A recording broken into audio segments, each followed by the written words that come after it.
This video is a comparison on two stories made by Marvel last year, and how one failed where the other succeeded. One is a very tragic, complex story about grief and what it can do to a person, and the other is WandaVision. Ha! But yes, I would say that episode 4 of What If is a better WandaVision than WandaVision. But why is that? Well, let me explain. For starters, let's look at the similarities. WandaVision and episode 4 of What If are both about a hero losing their person they loved, but they can't move on and they use magic to try to bring them back with disastrous results. But in order to explain how What If did it better, I first must explain where WandaVision failed. First off, I do want to say that I actually like most of WandaVision. The sitcom stuff was great, and I loved the slow buildup of the mystery throughout the series. In WandaVision, after Vision's death at the hands of Thanos in Infinity War, Wanda, consumed by grief, enslaves and brainwashes an entire town to live out her sitcom fantasy with Vision. When the organization SWORD tries to stop her and rightfully point out how she taken an entire town hostage. What was her response? Well, I'm not the one with the guns, Director. Not a great look for her so far. Then, when Vision confronts her about it, she says, "You've never talked to me like this before." Which means, based on earlier, that she knows what's happening and just doesn't care. Ugh. In the finale, she is faced with how much she has made everyone in this town suffer. When you let us sleep, we have your nightmares. Your grief is poisoning us. No, stop. Please, let us go.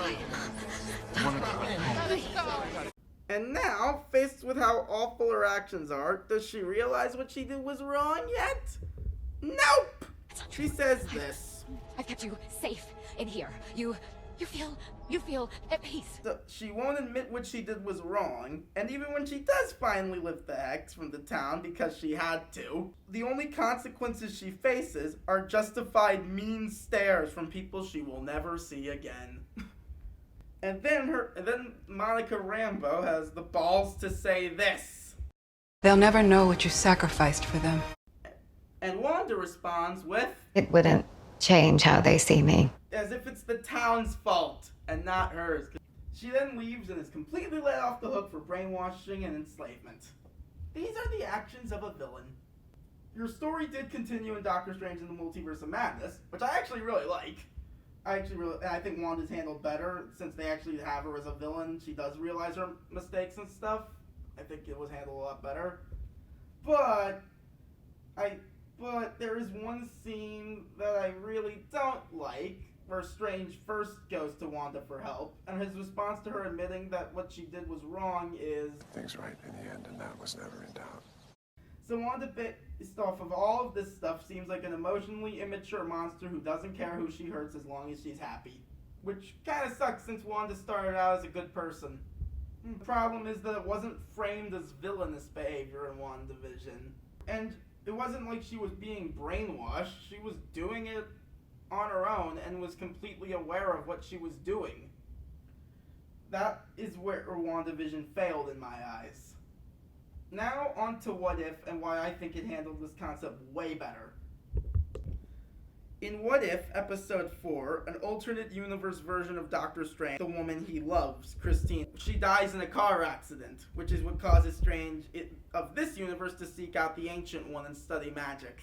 But even after becoming the Sorcerer Supreme, he still can't move on from Christine, so he uses the Time Stone to reverse time and try to save her. And when that fails, he tries again. And when that fails, he tries again, and again, and again, and again. But no matter what, it doesn't work.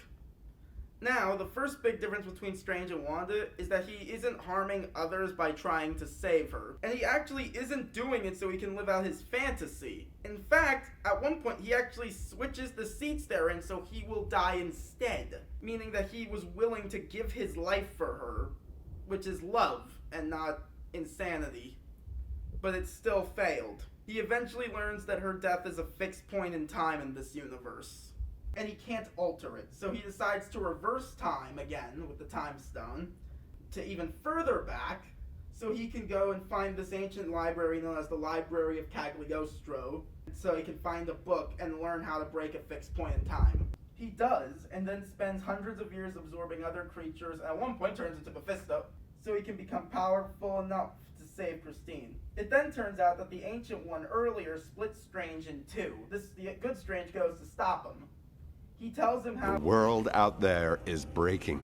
And his response... Don't you dare lie to me! I am you! So that's another huge difference between him and Wanda. Wanda's fully aware of what she's doing and does it anyway.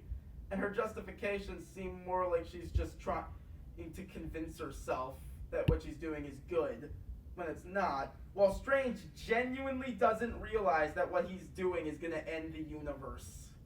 And thinks that when people are telling him, they are lying to him. Then, once it actually becomes clear that the world is ending, he tries to stop it. And he even says, This wasn't supposed to happen! Then, instead of trying to justify what he did when he's confronted by the Watcher... I was wrong. The world shouldn't pay for my arrogance. Punish me, not the world, not Christine! Also, the Watcher, instead of being like Monica and defending him, he calls him out for what he did.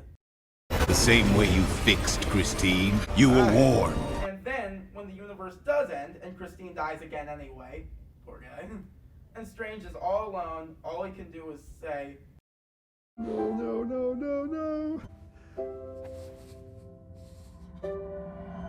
I'm sorry. I am so sorry. and this was the biggest difference between Wanda and Strange. Strange actually paid a price for what he did. He paid the ultimate price. He lost everything because of his arrogance, and now he must live with that all alone forever. Until the finale of What If, where his arc is concluded, and he helps the Watcher save the multiverse. And then, must watch over the prison of two multiversal threats. And the Watcher calls it his sacrifice, and Strange responds in a way that feels so much like a take that to the "they'll never know what you sacrificed" line of WandaVision, even though it was not. Sacrifice?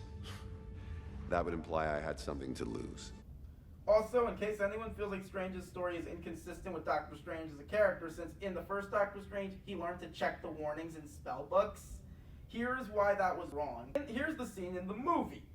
Tampering with continuum probabilities is forbidden. I was just doing exactly what it said in the book. What did the book say about the dangers of performing that ritual? I don't know, I haven't gotten to that part yet. Maybe we should put the warnings before the spell. And here's the scene in the universe of the episode of What If.